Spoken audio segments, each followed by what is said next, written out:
Vanessa Cole was the envy of every socialite in Manhattan, a stunning former beauty queen turned billionaire's wife, living a life of glamour and luxury. Gregory Langford, her husband, was a real estate mogul twice her age, with a global empire, and a fortune few could even imagine. To the outside world, they were the perfect couple, but behind the designer gowns, private jets, and sparkling smiles was a chilling secret. Vanessa wasn't in love, she was planning a murder, and by the time Gregory realized it, it was already too late. From the outside, everything looked like a fairy tale. Gregory Langford, a self-made billionaire in the world of high-end real estate, had built an empire from nothing. With sprawling properties across the globe, a towering penthouse in Manhattan, and stakes in elite resorts from the Caribbean to the Alps, Gregory was considered one of the most powerful men in business. But despite his immense success, his personal life had always been quiet.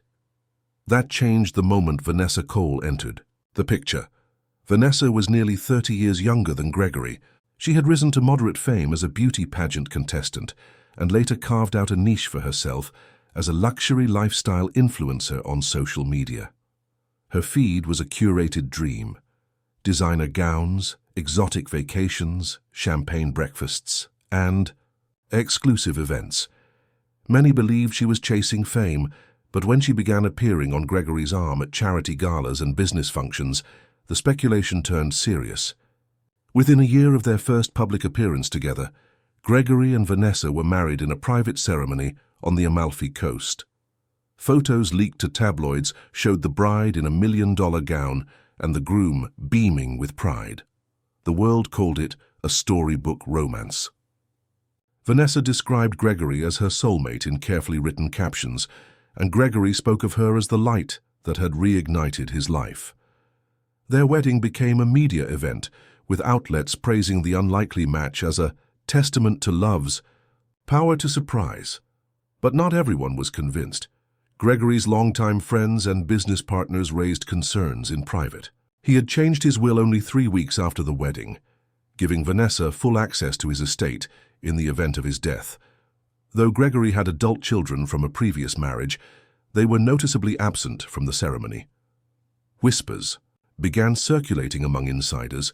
Was this true love or something far more calculated? Still, Vanessa appeared devoted.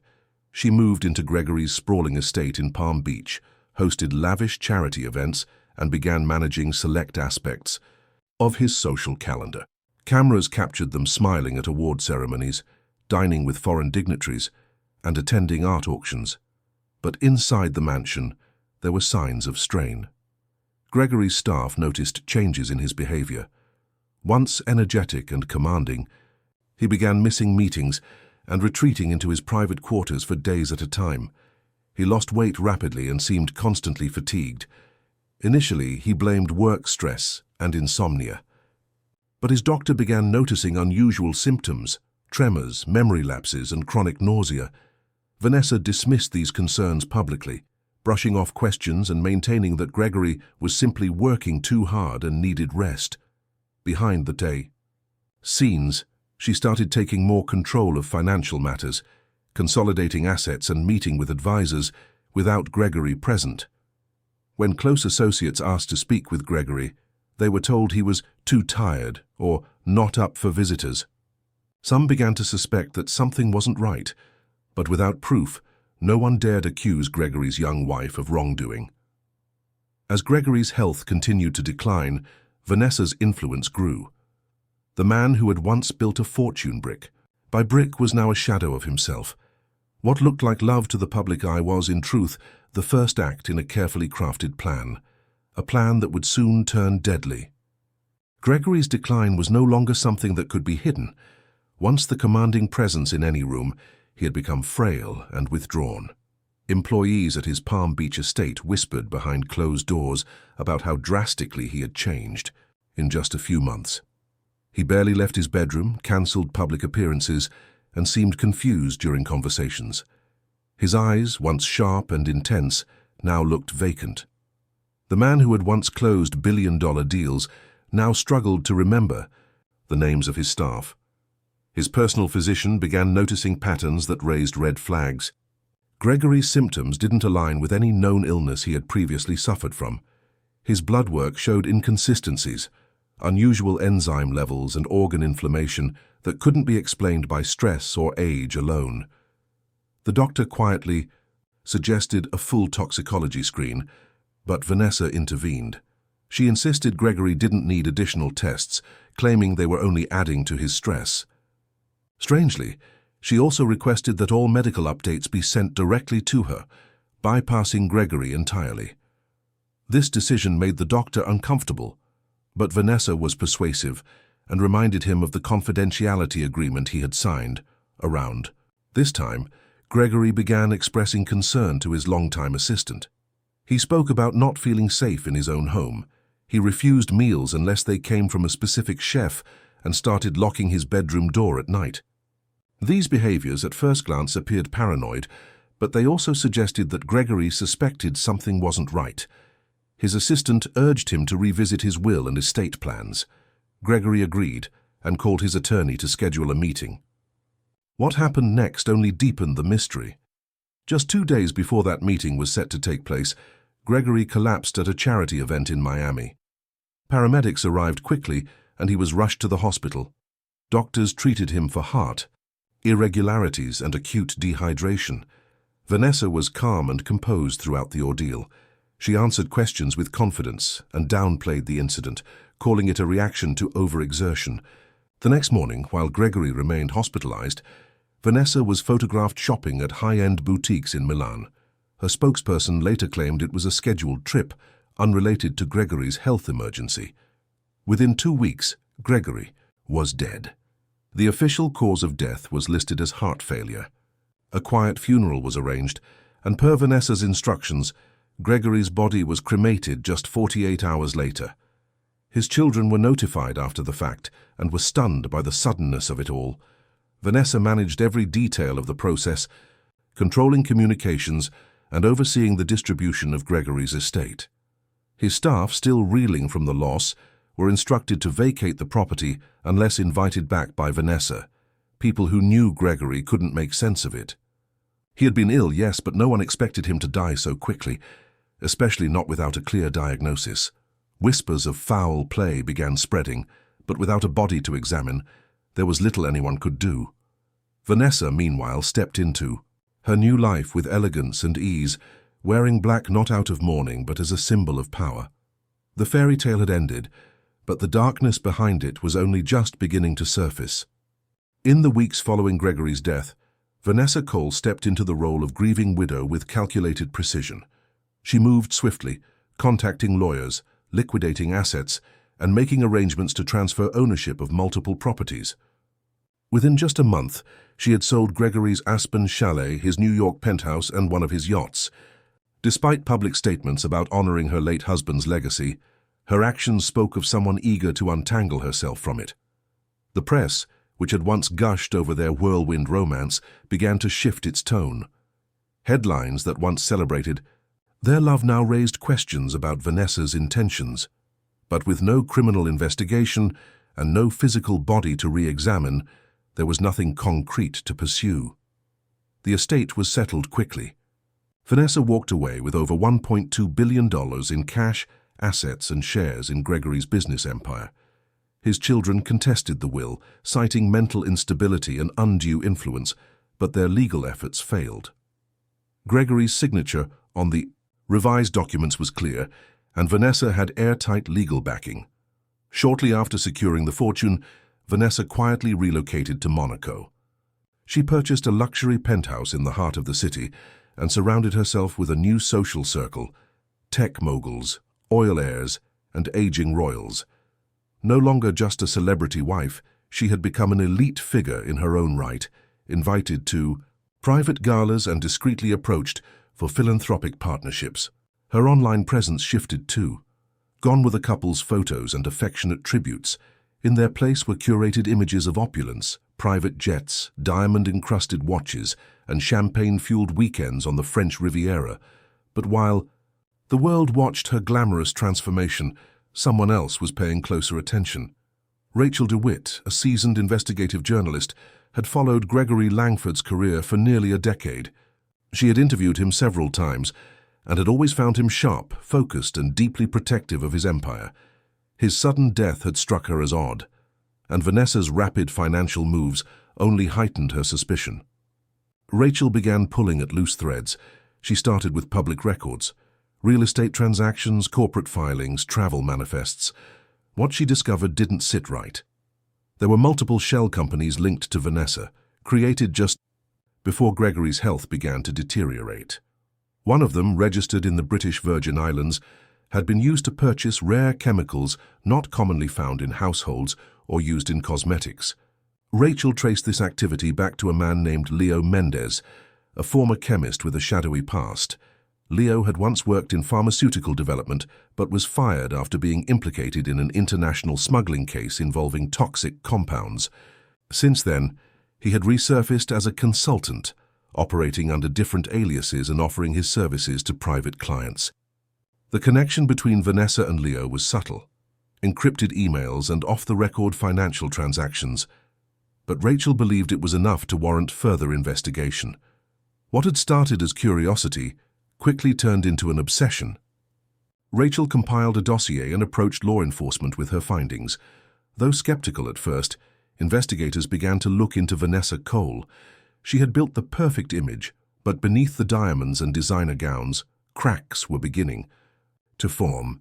As investigators quietly began looking into Vanessa Cole's activities, they were struck by how well constructed her facade was. Everything about her life seemed flawless. Her finances in order, her relationships polished, her reputation untarnished.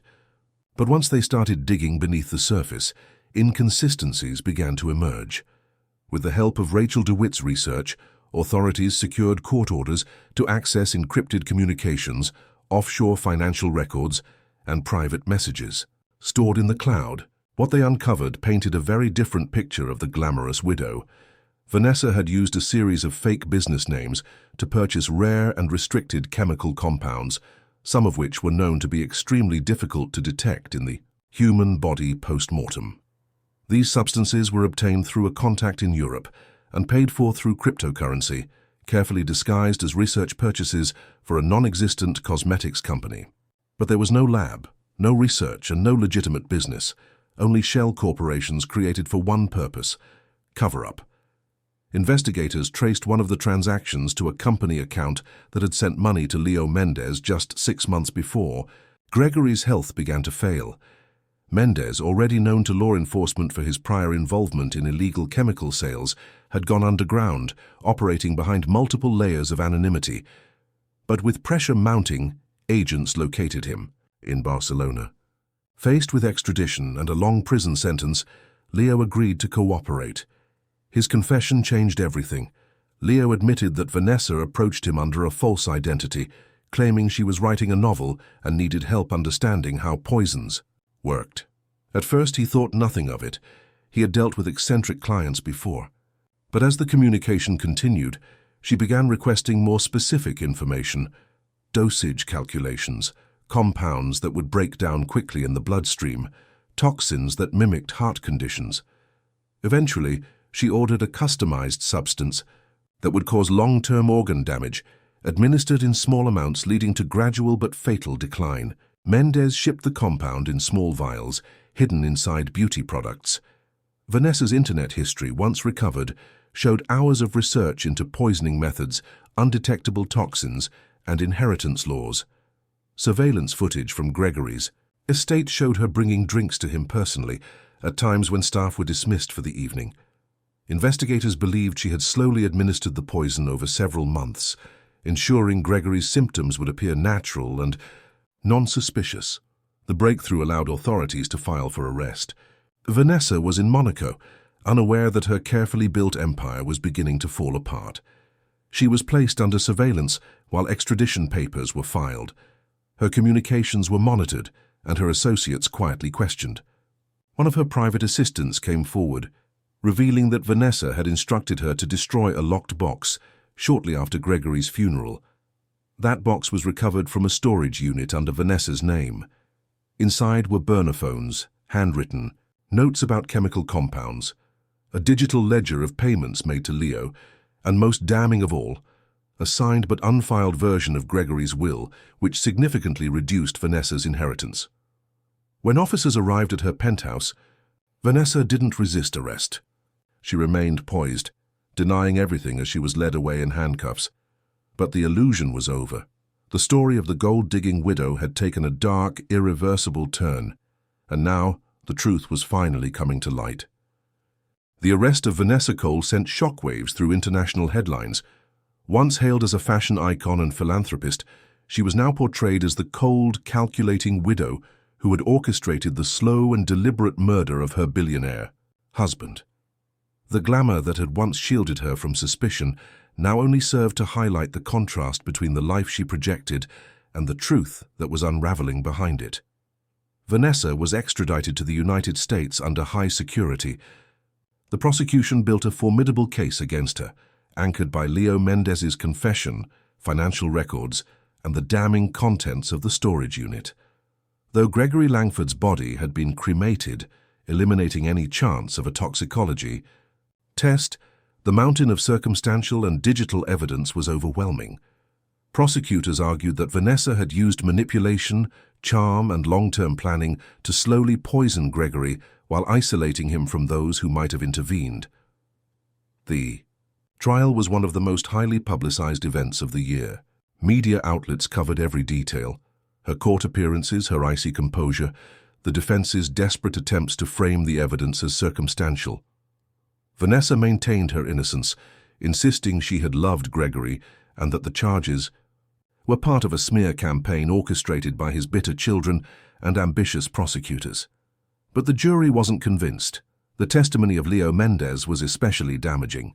He gave detailed accounts of their communication, presented email, transcripts, and even provided audio recordings of calls where Vanessa discussed neutralizing the problem. The financial expert hired by the prosecution demonstrated how Vanessa had moved money through offshore accounts to avoid detection. Even the private assistant, once loyal to Vanessa, admitted under oath that she had been instructed to mislead the investigators and dispose of incriminating documents. After a tense 6-week trial, the jury found Vanessa guilty on multiple counts: first-degree murder, conspiracy, obstruction of justice, and fraud. The verdict was unanimous. In the sentencing phase, the judge called Vanessa's actions a chilling example of greed and deception taken to the extreme, and sentenced her to life in prison without the possibility of parole. She showed no visible emotion as the sentence was read, staring straight ahead as if already disconnected from the reality she had created. In the aftermath, Gregory's children regained control of parts of the estate that Vanessa had not already liquidated. They donated portions of the recovered wealth to foundations focused on elder protection and white-collar crime prevention. Rachel DeWitt, the journalist who had first raised questions, won multiple journalism awards for her investigation and later published a best-selling book detailing the case.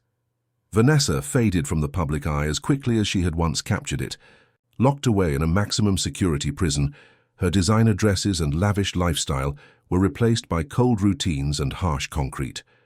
The world moved on, but her story remained a haunting reminder of how easily appearances can deceive and how love, when poisoned by greed, can turn into something far more dangerous than hate. The gold-digger widow had won the fortune, but lost everything else.